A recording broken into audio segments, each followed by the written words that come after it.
خدا کے نام پہ چیز دیتے ہوئے ہمیں ہول بڑھ جاتے ہیں. اللہ نے کو آپ دیکھا کتنی غیرت کو کہا گیا تھا کہ میرے نام پہ کلی شریف. چلو اگر ابتدا نہیں دیتے ہو، اگر جوانی نہیں دیتے ہو، تو وہ عمر تو دے دو جو بلوغت فکر کی ہے، جو دانشوری کی ہے، جو سمجھنے اور سوچنے کی ہے. وہ عمر تو اللہ کو دو. مگر ہماری پرائیورٹیز، ابتدائی زندگی کی پرائیورٹی اللہ کی تلاش کہیں نہیں ہوتی.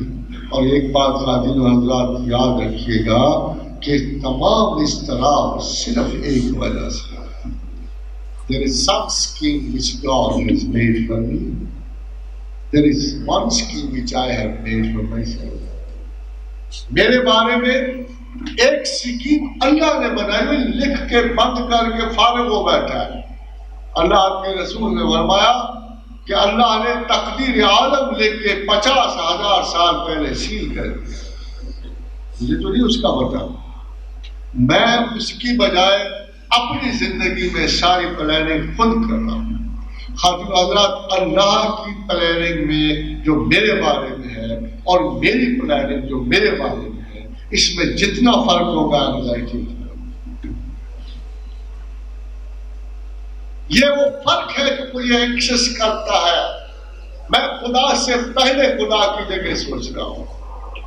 یہ جو خدا کی سوچوں سے آگے بڑھنے والا عمل ہے، اس کی کراہتیں جو ہے میرے بدن کو چاٹ رہی ہیں، میرے اضطراب کو چاٹ رہی ہیں. اور بہترین عقل یہ سجیسٹ کرتی ہے کہ اللہ سے پہلے نہ سوچئے، انتظار کرو. عقل یہ کہتی ہے کہ اپنی سوچوں کو ترک کر کے خدا کی سوچیں اپناؤ. اگر کوئی چیز نہیں ملتی تو یہ سوچ لو کہ اللہ نے تمہارے نصیب میں نہیں رکھی ہوئی، تو کیا پتا ہو تمہیں تمہاری آرزو سے پہلے مل جائے. کیا پتا تمہاری آرزو سے پہلے مل جائے. اور جو چیزیں آپ اپنے زور، اپنے قوت خیال سے حاصل کرنا چاہتے ہو، اس میں آپ کو ضرور اتنی خوف ہوگی کہ آپ کا تمام وجود اضطراب اور انگزائٹی کا شکار ہو جائے گا. اور تصور غیر معمولی نہیں، پرائیورٹی کا سبق سیکھ لیجیے. اگر ایک زمانے میں تمام لوگ اصحاب رسول ہو سکتے تھے، اس زمانے میں بھی تمام لوگ صوفیہ ہو گئے.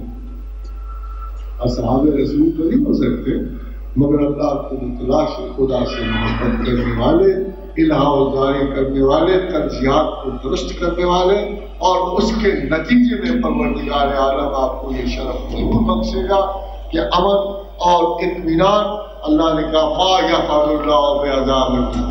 ذرا غور تو کرو کیا اللہ کہتا ہے. ما یفعل اللہ بعذابکم.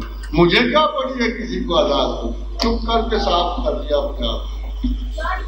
دیکھا کیا بے نیازی ہے. ایک دم سے مخلوقات کے غلبے سے نکل رہے. کیسے مجھے بھائی میں نے عذاب کرنا ہے. تمہیں کسی نے کہا میں عذاب کرتا ہوں. ما یفعل اللہ بعذابکم وَإِن شَكَرْتُمْ وَآمَنْتُمْ. اگر تم میرا شکر کرنے والے ہو اور مجھ پہ ایمان رکھنے والے ہو تو تمہارا خیال ہے میں اندھا ہوں، میں بہرا ہوں؟ معاذ اللہ استغفر اللہ. وَقَانَ اللَّهَ شَاكِرًا عَلِيمًا. میں شکر قبول کرنے والا ہوں، میں جاننے والا ہوں کہ کون دل سے مجھے جانتا اور مانتا ہے. تمام اضطراب ختم ہو جاتا ہے، مسائل مک جاتے ہیں، اللہ کے آپ سے جھگڑا مکتا ہے، تصادم ختم ہو جاتا ہے. You have done your job, then let Allah do his job. وَمَا عَلَيْنَا إِلَّا الْبَلَاغُ. قابل احترام خواتین و حضرات، نماز مغرب کے وقفے کے